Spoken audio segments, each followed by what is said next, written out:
Hello, welcome to Sideways. I'm walking near the motorway this morning, so there's the juxtaposition between the grisly sound of traffic and the wonderful song of the spring birds. Anyway, I don't know why I'm telling you that.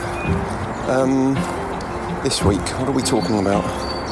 We're talking about how to improve your memory. Martin's got some interesting tips and tricks. Must admit, I didn't have a great deal to offer on this one. But we did also talk about our favourite apples and the lost joy of looking at maps when you're driving around. I expect most of those cars on the motorway have got a sat-nav. Anyway, improving memory.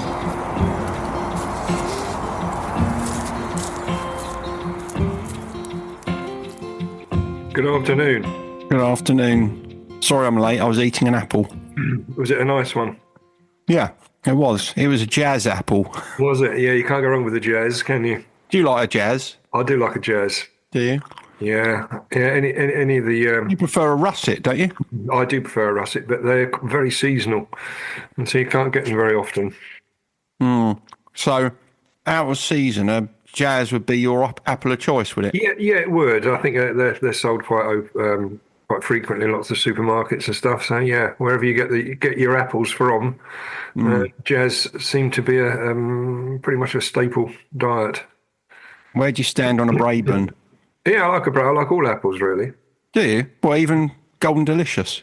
Yeah, I can eat a Golden Delicious. Filth. Absolute filth. Well, they're entry level, aren't they? They're not great, but...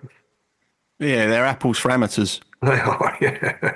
They're like, they are to apples what Starbucks is to coffee lovers. Yeah, you're right, yeah. Starbucks is coffee for people who don't like coffee, isn't it? Yeah, it is really. It's an appeal to the masses. Let's see who else we can upset in the first 45 seconds. Well, that's if they listen to this and remember it, which is what I wanted to talk to you about today. Okay. Because we've touched on the effects of alcohol consumption on the brain in previous episodes. I didn't want to go down that route. Yeah, I've forgotten. Well, just to remind you, we did talk about wet brain or Wernicke-Korsakoff. Oh, yeah. And we also we did one on false memories as well. Yeah. But having a bad memory, it's a problem that everyone going into recovery tends to suffer and complain about, in my experience. Well, you lost a decade, didn't you?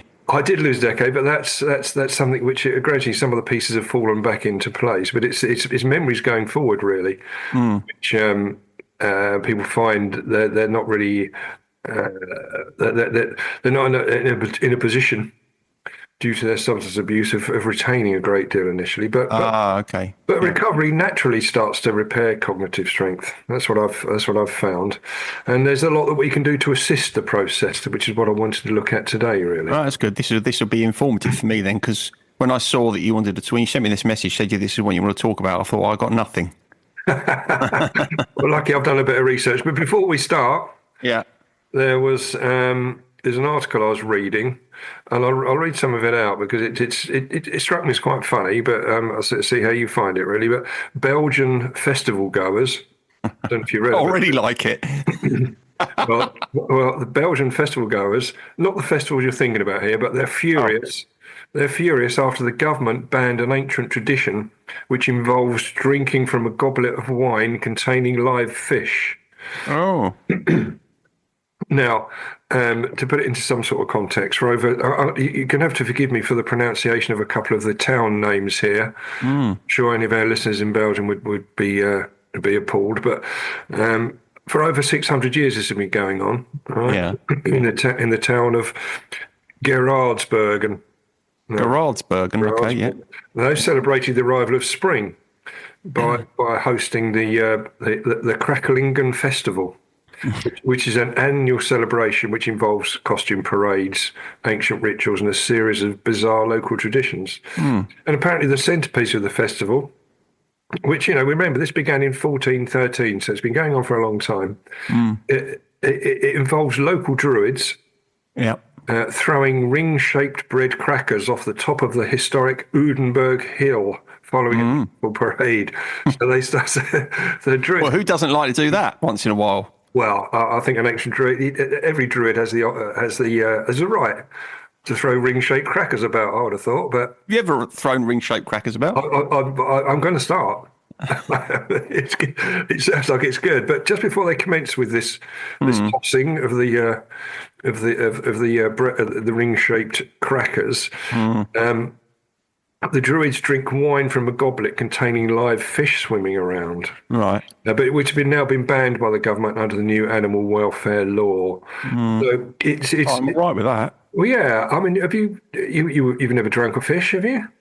Don't think so. Well, not knowingly. Not knowingly, no. No, I mean, if someone popped a fish into my drink just before I supped it, I suppose it might have happened, but I can't recall it happening. No, it doesn't fill me with a great deal of glee, does it? You? No, what kind of fish anyway? Not a cod, I imagine. Didn't say because you'd have trouble getting them in a wine goblet. So I'm assuming they're quite wee fish. Stickleback or something. Yeah, but even so, Yeah. Anchovy. yeah, you'd like that. You wouldn't mind that so much, would I you? wouldn't mind an anchovy. Well, certainly if it came out of a tin. Mind you, it wouldn't be swimming around then, would it? Swimming. I suppose you could stir it quickly and make it look like they're swimming. Yeah, sort of create a vortex. Yeah, but I think the fact that it's in a goblet of wine, I think that's the most damage that can be had is the wine. You shouldn't be putting fish in wine, should you? No, you shouldn't. You shouldn't. They should Outrage. Exactly right. They should be in water with the right pH levels and stuff, shouldn't they? Exactly. So have they abandoned the whole festival now, or have they just taken that part out of the ceremony? Taken that part of the ceremony apparently, but that it's as far as the locals are concerned, it's weakened it somewhat. Well, I can understand that. I mean, you know, if you had an event and you had to stop drinking wine from a goblet, including live fish, I mean, you'd be beside yourself, wouldn't you? You would. It's no wonder there's a almost an uprising. Yeah, I mean, what is sacrosanct these days? Well, If you can't drink a goblet of wine with live fish in it, well, quite. It's the new woke culture, isn't it? Where it's the thin end of the wedge, isn't it? where's it going to end? No. But anyway, I'm going to go on to the subject matter. All right. Yeah, because it is Sunday afternoon. It is Sunday afternoon, and it's half time in the footy, so we want to watch a bit. Yeah, if we could get this done in 15, it'd be ideal, wouldn't it? I think they're back on the pitch actually, the Newcastle Brighton boys. Yeah, but we've got another game to look forward to later on, haven't we? Yeah, that's true. Yeah. But do you know people? I don't know. You might have even used the phrase yourself, and I've known a lot of people that will say, "Oh, do you know what? I'm really terrible with names." When they're being introduced to someone, or someone they've met before and have forgotten, or perhaps maybe they didn't know their name in the first place, and they're just hiding their embarrassment. But yeah, I've certainly heard people say that. I don't think I say it because I'm kind of, and maybe you're going to talk about this to some extent, but I am aware of the degree to which if you tell yourself something, you make it true. So if I say to you, "Oh, I'm terrible with names," however bad I am with names, I'm making myself worse by convincing myself that I'm bad with names. Yeah, absolutely right. I mean, I tend to, certainly if you're meeting a group of people, you're unlikely to remember all of them straight away. You might remember one or two, mightn't you? I tend to, in my mind, I always link people with songs.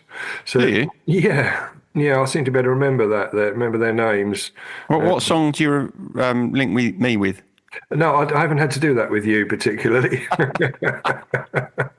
I link you with Right Said Fred, "I'm Too Sexy for My Shirt." That's what you link me with. Only because Right Said Fred haven't got any hair, have they? No, that's true. True, but no, there isn't a particular song I link with you, but I have with other people, and I do continue to do that. So I can just sing it in my head quickly, and then I remember. That's good. I like that.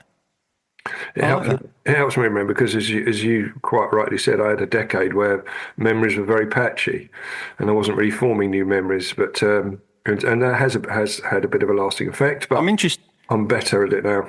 I'm interested in how. So you meet someone, right? You're introduced to someone. Yeah. I mean, I'm interested really on behalf of the listener here because I'm not going to need this because I try not to meet new people if I can avoid it. So as soon as you're introduced, are you immediately then thinking about the song? Yeah. Ah, okay. Yeah, or a lyric from a song, or indeed, Oh, so it might be related to their name. yeah, normally, yeah, or to a performer. Okay. Like, for example, a lady at work called Amy. When I first met her, I just remembered Amy Winehouse and Back to Black, and that was that. Nice. She was Oh, I wearing like it. she was wearing a black top, and so from there on in, I just always remember her name. So that's the way I've tended to do it. All right. So if you met someone called Jethro, you'd be thinking about Jethro Tull.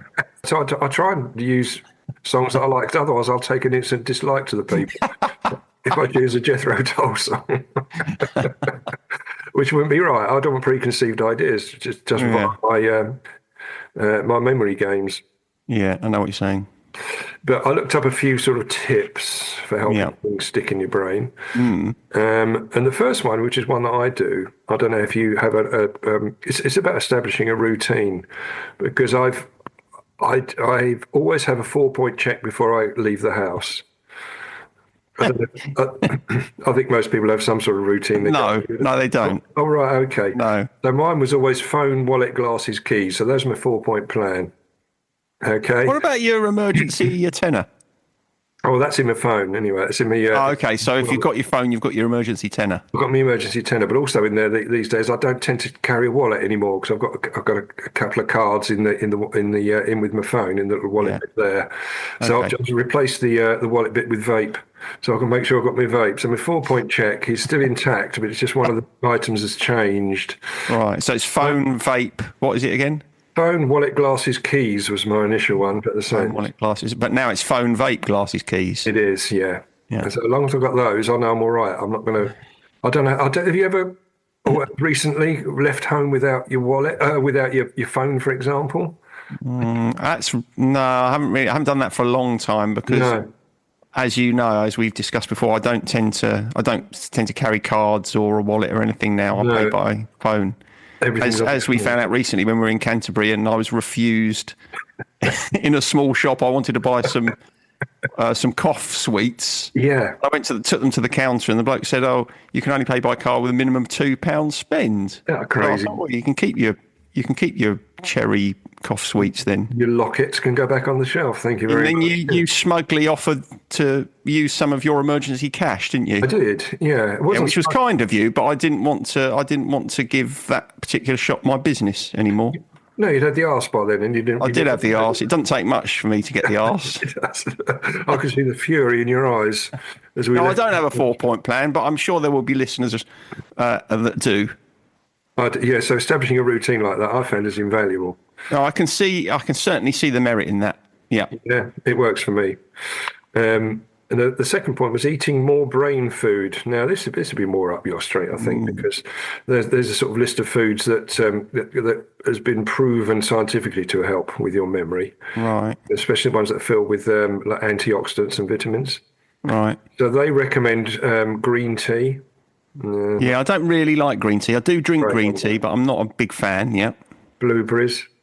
I eat them by the handful. I always have blueberries on my shopping list. I always have some blueberries in the fridge. Salmon, which I don't eat enough of, but I do like it. And things like cabbage, broccoli, cauliflower, or dark chocolate. Yeah, I eat all of those. And turmeric. Yeah, I like turmeric. I mean, you can get fresh turmeric. You make tea with turmeric, actually. Doesn't sound great. It's nice. It's all right. It's better than bloody green tea. Yeah, I don't know. I mean, you say that there is kind of scientific evidence for this, and I'm sure that's true. But I always think that there's a bit of, when people talk about superfoods and all that sort of stuff. Yeah, that feels like quite a lot of bollocks to me. Yeah, it can. Just eat a decent, balanced diet. I'm not sure. I mean, goodness knows how much cabbage you'd have to eat to improve your brain power. I think a lot of that seems to be. You're right. Foods which are not junk foods, are they? They're proper foods, because it also talks about foods with flavonoids, which is a bit strange. For the word flavonoid, I didn't really know what it was, but it's a great word. It is, but that covers things like strawberries, blueberries again. Yeah. But peppers. Yeah. Celery. Yeah, I like celery. Yeah. These all help your brain, do they? They do. Apples, bananas, and oranges, and grapefruit. Well, I just had an apple just before we started, and I can feel I can feel that my brain is in really good shape now. It is in good shape. Which we ought to eat apples before we come and do these recordings. Definitely, or blueberries. Usually we do it in the morning. I probably have eaten blueberries then. Yeah. Not so not cheeseburgers then. It doesn't cover anything by any burgers or anything issued by Greggs. But again, we can't mention them. That would be wrong. What it does, it talks about fish oil supplements as well.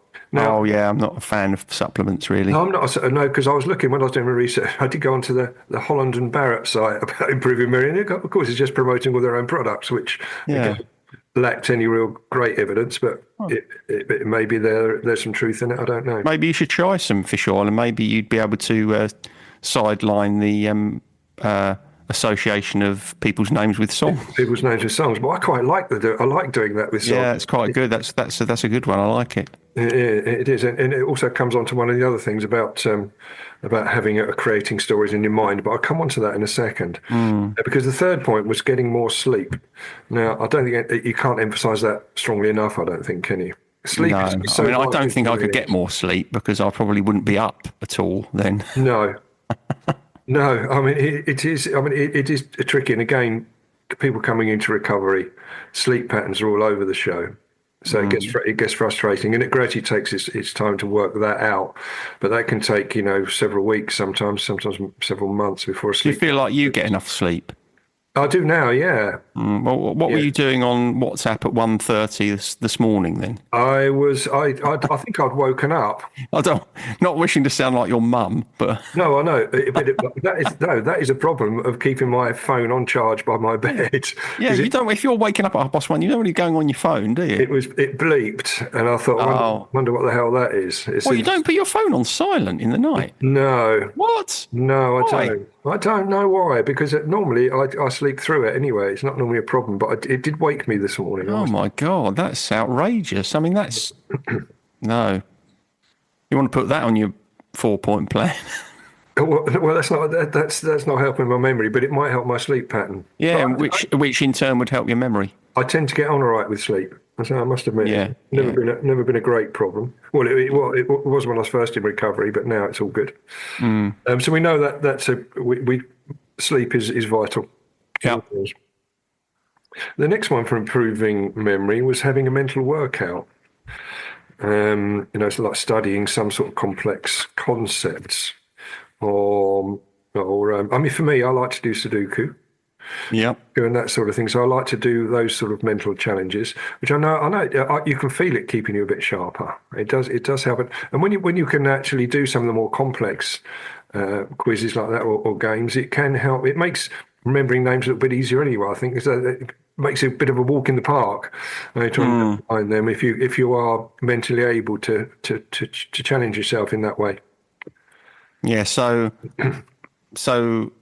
What we saying broadly, doing something that keeps your mind active. Yeah. I know a friend of mine I know used to commute, and he used to say he used to like to ensure that he completed the Telegraph crossword by the time he got to London Bridge. Nice. And that was a way he knew of getting. By the time he'd done that, he was sharp. He felt on top of things when he went into the office. Yeah, I don't do Sudoku because I find it difficult to even pronounce it. I used to quite enjoy Wordle, but I think I do other things that keep my mind active. I mean, I think a thirst for learning probably keeps your mind sharp, and I certainly have that. I'm always studying something, so absolutely it does. So I think I probably do it in that way rather than through. My dad used to do the Telegraph crossword, but I quite like having a go at a cryptic crossword. But you've got to be in. You've got to kind of know how they work, haven't you? Yeah, cryptic ones I do find tricky, I must admit. Yeah. I find them frustrating. But yeah, and I know my mum was a crossword fan. She was doing them all the time and sending them off for competitions. She used to really? cut them out and send them off back in the day, yeah. Nice. Yeah, she's often got little prizes coming through that she'd won. Yeah, she's that's good. Very good at all that. So a mental workout sounds straightforward, and sometimes you just have to practice that again to get there. But the leading on from what I was saying about the songs and linking it to people's names, the next point was creating stories in your mind. because names and numbers by themselves can be quite easily forgotten if there's no context involved. So they're recommending in the research that when you're being introduced to new information, be aware of the surroundings and any possible details that you can associate with the specific information. Yeah. And to recognise the order of events, so you can replay them in your mind to retrieve the answer. Yeah, like a sort of memory garden. Yeah, that sort of thing, which you probably... So you imagine thinking about that particular aspect at a certain point in your garden as you're walking around it, that sort of stuff. Yeah, exactly. Yeah. I think some of the technology, I think we rely on stuff like Google and that sort of thing. So you can almost not remember stuff because you can quickly retrieve the answers elsewhere. Yeah, you probably can't use Google to find the name of the person you met at a party last Sunday. You probably not. No, that would be a bit tricky. But you might be able to take a picture of them and Google them and find out their name. Get the image recognition software. See who they are. Yeah. No, that is true. I think that is part of the problem with AI, isn't it? That it threatens to make us more stupid because we won't have to remember anything. I mean, a great example of that is sat-nav. Yes. Back in the day, we used to have to rely on a map to find your way places. You did. I can think of places that I've driven to quite a lot of times, but if you took away sat-nav, I probably wouldn't be able to find them. Oh, whereas if you kind of get used to a journey and you're kind of relying on your sense of direction, then you're more likely your mind is more likely to remain sharp enough to tell you where to go, isn't it? Yeah, it is. I mean, I rely on sat nav all the time. Yeah, it's not just to know where I'm going, but also the state of the roads and the roadworks. It gives you an idea of and it can reroute you, can't it, to get you by tricky places. So I rely on it all the time. Even if I know where I'm going, I'll often put it on because it also pings up the where the speed cameras are as well. So that's also that's. I find there's no jeopardy in driving these days, is there? Not well. You'd like to think not. Just sitting in it on the M25 for hours on end is jeopardy enough. Yeah. Yeah, it's not much fun. No, it's not. But I think it's sat nav. Yeah, I rely on it totally. Yeah, totally. But you're right. The old AA book of the road, which used to be one of my dad's presents at Christmas each year, and they were big books, weren't they? And they said, you know, and they're good fun looking at maps as well of roads. I always used to look before I set off. I'd look at the map, so I had it in my mind where I was going anyway. Yeah. So that always used to be quite good. But you'd find you got to a tricky bit. And the bit you wanted was in the crease in the page. You know what I mean? Or you were using a very old map and you find they built a new ring road. Yeah. Where you're going. My mum, when I was a kid, when we used to go and visit my auntie, she used to kind of sit up all evening, kind of planning the route to get there and, you know, which road she was going to take. And she'd write it all down. We're only going to bloody Oxfordshire. That's like 2 hours on the motorway now, max. Yeah.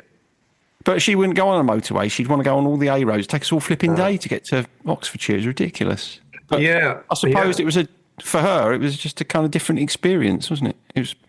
I suppose it's the metaphorical equivalent of, or the real equivalent of the journey being as important as the destination. It would be, wouldn't it? And especially before the motorway network was completed. Well, it's never quite completed, is it? But remember the days where the M25 wasn't completed, it hadn't been finished off. And so wherever you went, you often had to go through towns and villages. Yeah, or perhaps she just didn't like her sister and wanted to take as long to get there as possible, so she didn't have to spend as much time there. I'm sure there's something in that as well, but that's for another episode. That one, hatred. I think we've done hatred, have we? I think we've done hatred. I think so. No, we can't have done. Have we? It's not a topic to take up, is it? Hatred. Not. I wouldn't have anything to say on that. No. Well, I think. Well, perhaps you'd learn something then. I'd just say it's not very sensible. Stop it. Well, no, that's fair enough. That sums it up. That's all we need. We've done hatred. We've done it. We've done 2 episodes in one this week. If this one isn't value for money, I want to know what is. But talking about technology and AI and all that, there's been some research that if you use your phone to jot down notes on, or some people have a little iPad or something that they can write notes down on. Apparently, it doesn't go into the brain as well as if you physically write it down with a pen onto a bit of paper. Yeah. And it's the actual act of physically writing something down helps you to register it in your mind. Yeah. And where you can recover it later. Yeah, I fully support that. I mean, I both always fans, make aren't we? notes. I always make handwritten notes. All Yeah, my yeah. clinical notes are handwritten. I don't have Yeah. any electronic notes at all. No, and I was listening to, I can't remember who it was. It was on Radio 4 this morning, actually, when I was out doing my shopping, listening to some chap who's an author. And he says he still does all his by handwritten, he uses Yeah. handwritten notes. He gets it transposed later on down the line, but he finds it flows better. Yeah. There's less concentration on the screen. There's less concentration on getting it looking nice on there. He jots the ideas down and he put them all together. It's all done. He's got a special pen that he uses and, Yeah. and a certain type of paper he likes to write on. But he said Exactly. that Yeah. Was it creativity. me? Sounds like me. Was it me? It does sound a bit like you, but he said creativity flows from that putting those things in place. That's definitely true. I mean, I think it's probably part of the reason why if I've worked with someone and I don't see them for years and they come back, I remember everything about them. I'm sure that's something to do with the fact that I write notes. And so the stuff that stays in is the stuff that in the moment it felt as if was important. Yeah. You know, Yeah, I agree. because if you're handwriting something, you're not writing every single thing that happens. You can't. You haven't got time. So you're kind of picking out salient points, and then I think it's easier to keep them lodged in your brain. Yeah. Yeah, I think so. And there was software. I don't know if people still use it, but there's software where you can just dictate and it types it out for you. And the early days of that, everyone said, "This is fantastic." You know, you won't have to have a secretary going forward and all this sort of thing. And I tried it, and it was never great. And again, it was just something I'd never remember. I'd dictate it down, and I'd forgotten. 20 minutes later, exactly what it was. It was all tucked away in your computer, and that was it. Well, I expect that software is probably pretty good now, but as you say, there must be an impact on retention. Yeah. And it's also, the ease with which we can clip stuff from websites and copy stuff. And, you keep so much stuff, but you're never going to refer to it, are you? No. It's like it's so easy to gather whatever you want to. You've lost that ability to kind of discern the difference between something that's going to be valuable to you and something that's of no real use. I agree. And I think that certainly the next point, which leads on to that quite nicely, about being creative. And they're talking about mnemonics there. Oh, yeah. And to lock in important factor memory. I mean, I don't know about you, but I still will use the 30 days hath September, April, June, and November to remember how many days in a month. And that was one you learnt in childhood, and that stuck with me, and I always use it even to this day. I don't know if you use a similar thing to remember how many days are in each. Yeah, I certainly use that one for the months. Yeah, I looked up a couple that I thought.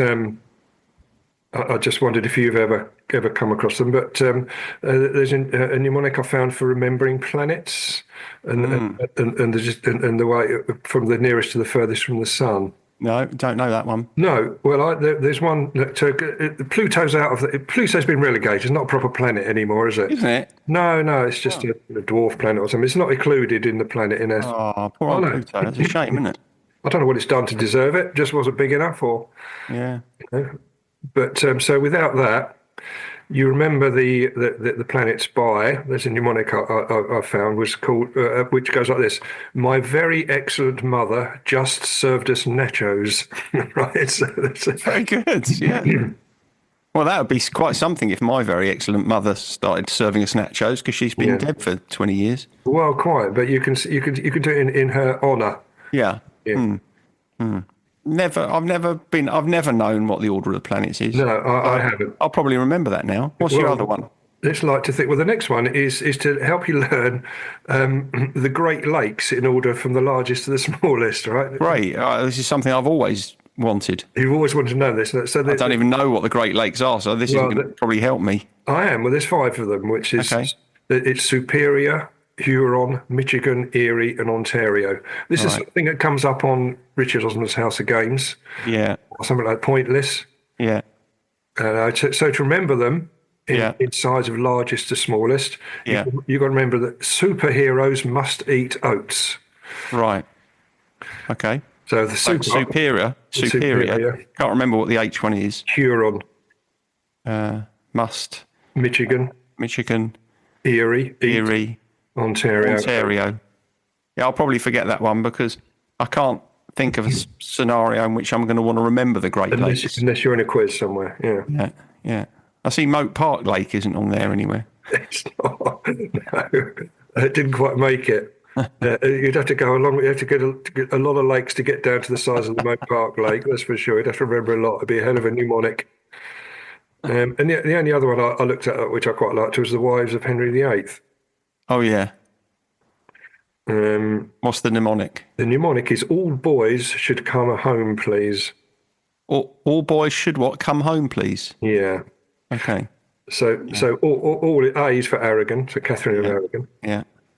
Boleyn, the next one, Anne Boleyn. Yeah. All boys should. Seymour. Yeah. Come, Cleves. Yeah. Home is Howard, and P is Catherine Parr.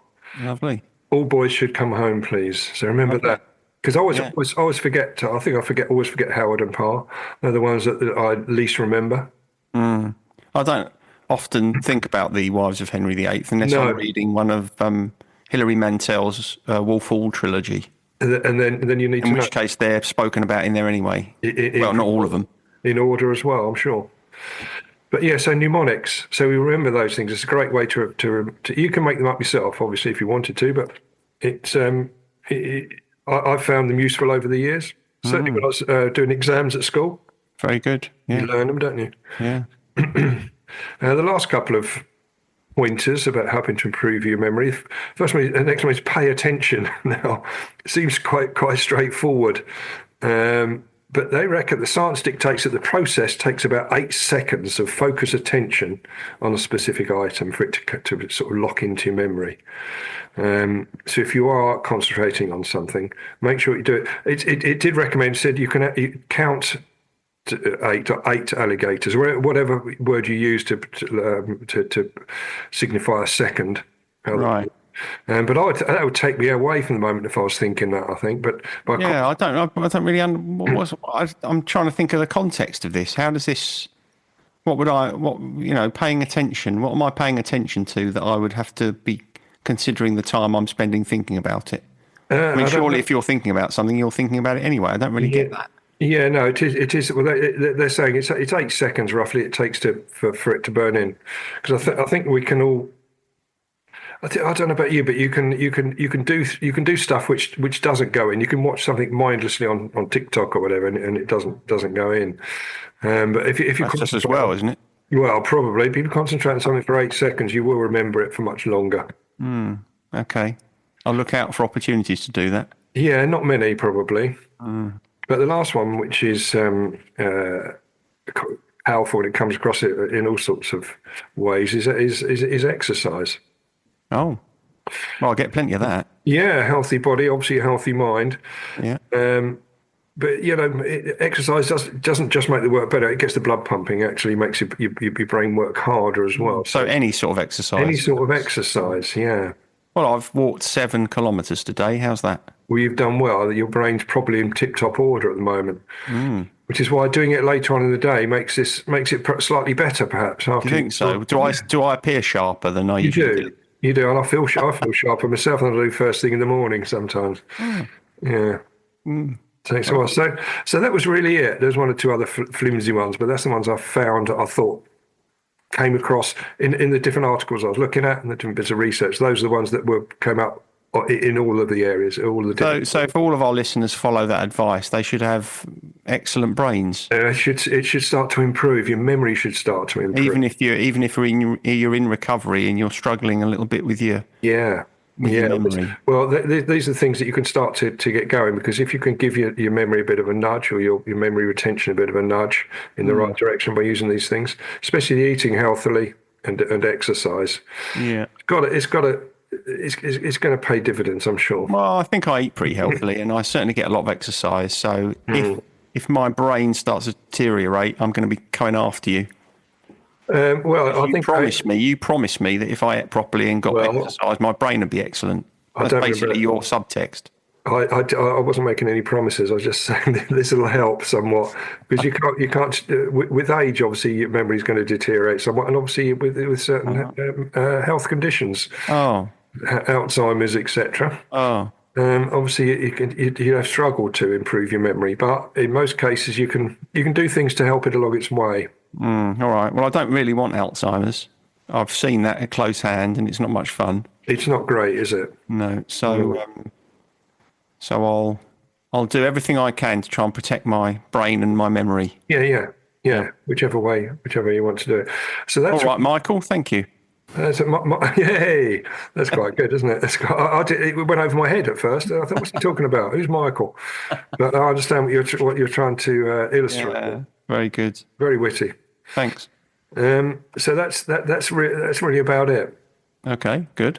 Which That's means enough for a Sunday afternoon. I think so. And really, we'd come on to the conundrum feature. Oh, okay. If you have one to hand. I have got one. I'll tell you what. I had a couple to mind, and I'm going to use this one because we talked about driving on motorways earlier on. So here's the question.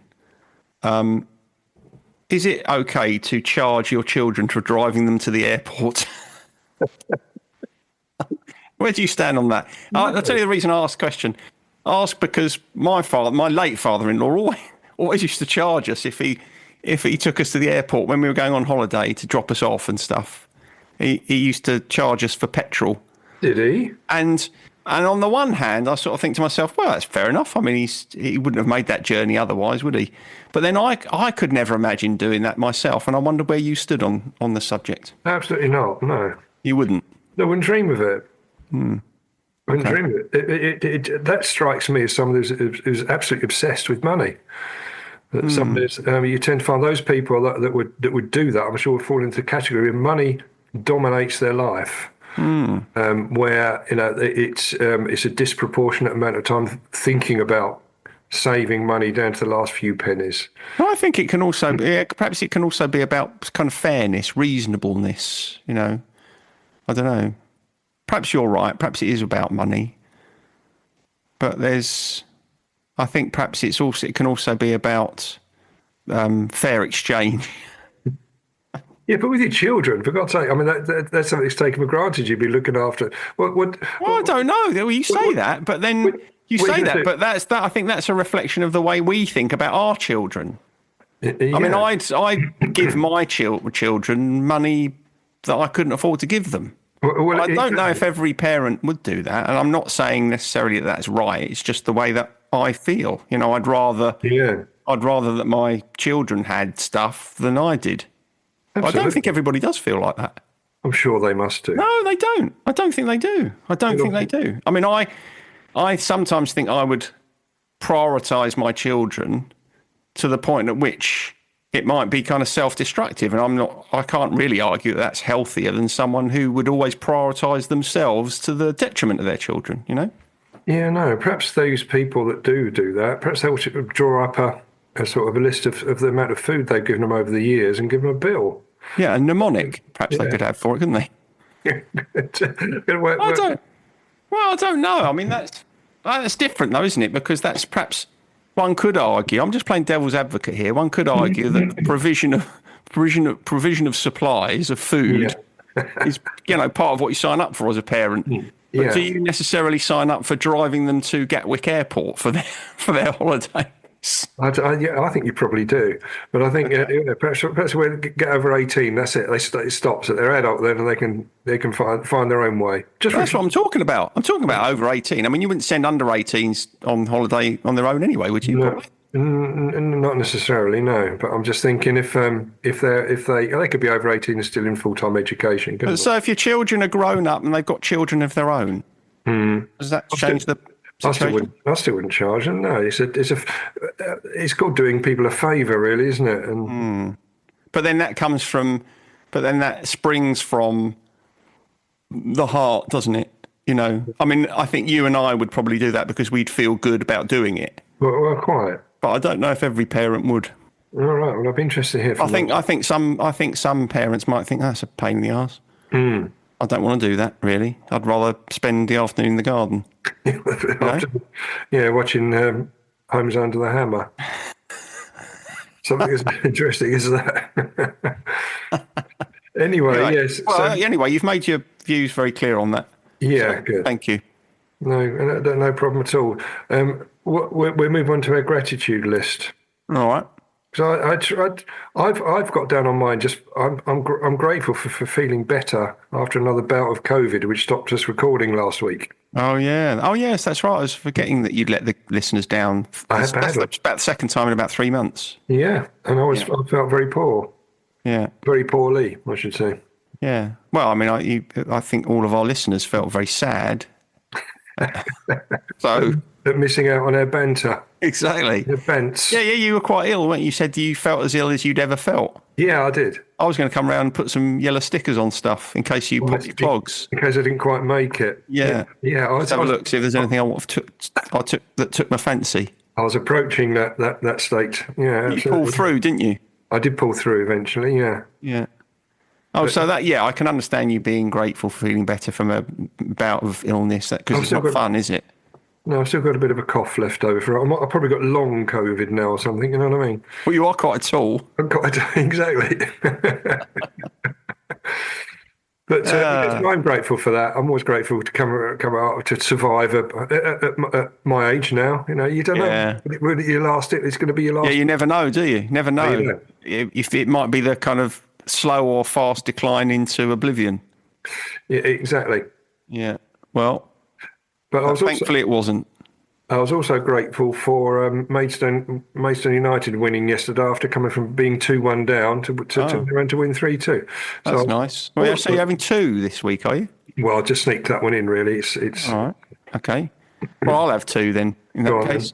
I'll be grateful for today and yesterday. In fact, it's open now. I've been able to open the back door onto the garden and leave it open most of the day, and that has been delightful. Yeah, yeah. I mean, I can't tell you how lovely that is, just to be able to get some fresh air in and hear the birds singing and have dogs sitting out on the decking. And I mean, I know it's not very hot today, but it's quite warm on my decking. Yeah, it's enough to enable you to do exactly that. Yeah, so I've been very grateful for that. And the other thing I'm grateful for is plasters. Oh, have you cut yourself? I stabbed myself quite badly in my finger on Friday. I don't want to talk about it because it made me feel queer. But I was very grateful for plasters, because when I've injured myself, I definitely don't want to see it. And I need a plaster on it quickly as possible. Yeah. It's still hurting, so thanks for your sympathy. Yeah, no. There's no sympathy given, obviously, because you'd injured yourself. Even if I'd had known, you'd have had a little from this direction. Yeah, I know. But anyway, so I was grateful for a plaster, and it's also good that you can get waterproof plasters. Because otherwise that'd be a pain, because you'd have to constantly be changing them, wouldn't you? Yeah, remember the old ones used to have the like fabric-y sort of ones. Yeah, they used to get damp and that. Well, actually, the old Elastoplast waterproof ones were the worst, because you'd put them near a tap and they'd fall off. Yeah, ridiculous. Yeah. No, I've always used like masking tape as well. Anyways, masking tape. Yeah, that would work quite. It's not quite as hygienic, but you'll get sepsis. When I've been at work and stuff, and it's happened in the past. Yeah, easily done. Anyway, there we are. But yeah, plaster's good invention. Yeah. So that's it, really. Apart from a quick look at the best-selling singles and FA Cup winners, this is going to be quite easy for you this week, I think. Oh. Well, that's it. Set me up for a fall, why don't you? Well, I've chosen 74, 84 and 94. So I've missed out the 2000s. Why do you think that's going to be easy? Because it's easier. It's more in line with, I don't know about you, after it gets past the millennium, my knowledge of music and remembering of the FA Cup finals dims. I'm very bad at remembering FA Cup finals, but I'm going to because you're going to give me the bands, aren't you? So I'm going to... Yeah. So 1974... Yeah. The best-selling single in the UK was by Mud. Tiger Feet. Tiger Feet. Was it 74? I'd have put it slightly earlier than that. 74. Yeah, it's the height of the glam rock era, really, wasn't it? Yeah. I expect they're still around, Mud, aren't they? I don't suppose. Is Les Gray? Is it Les Gray? Yeah, Les Gray has died now, unfortunately. Has he? but I did see Mud live, Les Gray's Mud. But he was the only original one left in the group by that time. But Did you buy a tour T-shirt? they still did all the same chord. It was at Weirton Manor in Bolton Monchelsea. Not a great gig for them. It showed how fallen, but it was still Mud in my eyes. So Nice. Tiger Feet, yeah. And I'll do we'll go on to the footy in a minute. But 1984. Yeah. The best-selling single was by Band Aid. Let me think. Was that Do They Know It's Christmas? It was. Yeah. It's Christmas.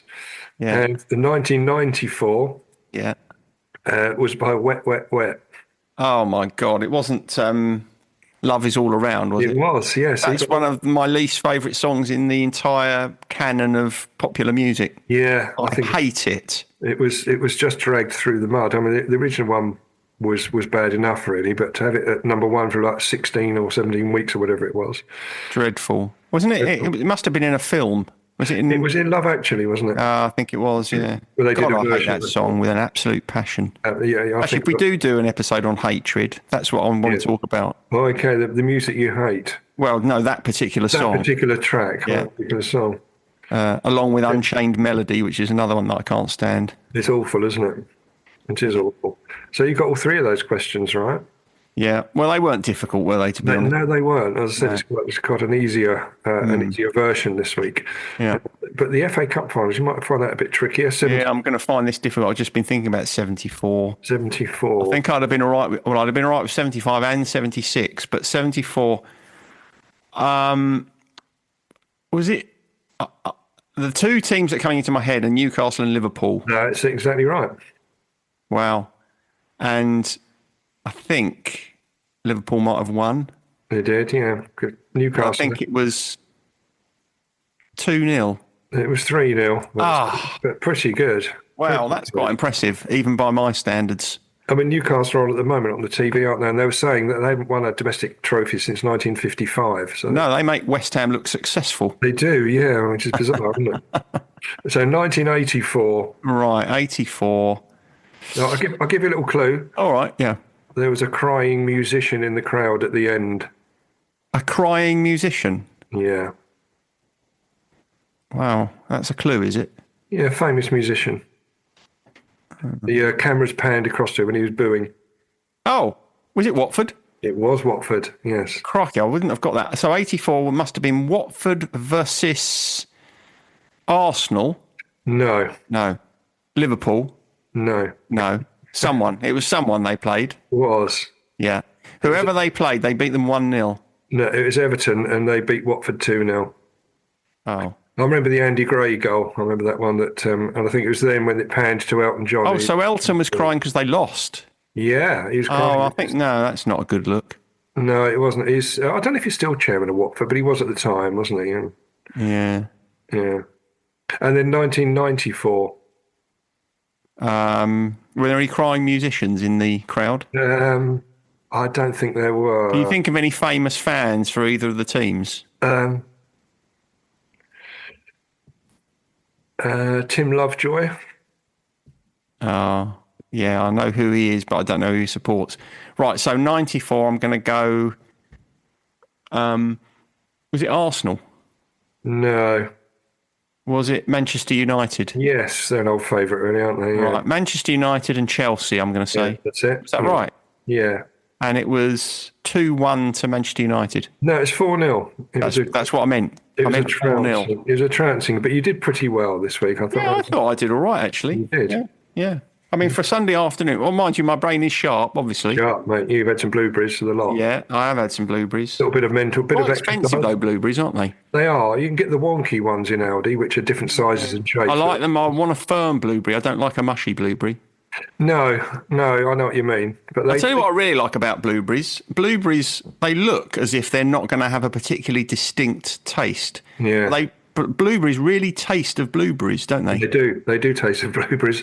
But I find they last quite a long time as well, as opposed to other fruit. I don't mind eating them when they're starting to go on the turn a bit. Oh, no, I'm not having them on the turn. If they're going on the turn, I'm making a blueberry sauce and I'm having them on some American pancakes. Okay, well, that sounds a great way to imbibe them. Yeah, but if they've got some decent, if they've got some heft, You know, if they're quite firm, I'll have them in my porridge. Thanks very much. Or I'll just eat a handful of them.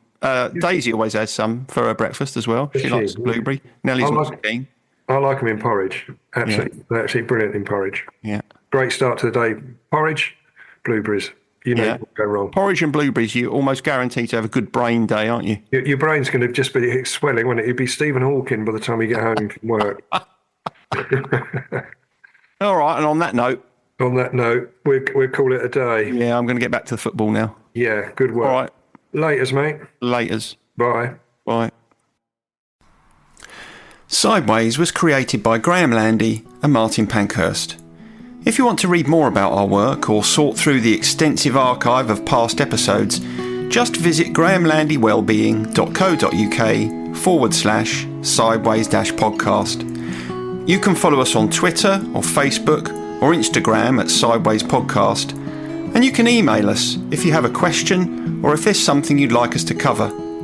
But most of all, we want to tell you how grateful we are that you come and listen, and we ask that if you've enjoyed what you've heard, that you spread the word. And we'll see you next week.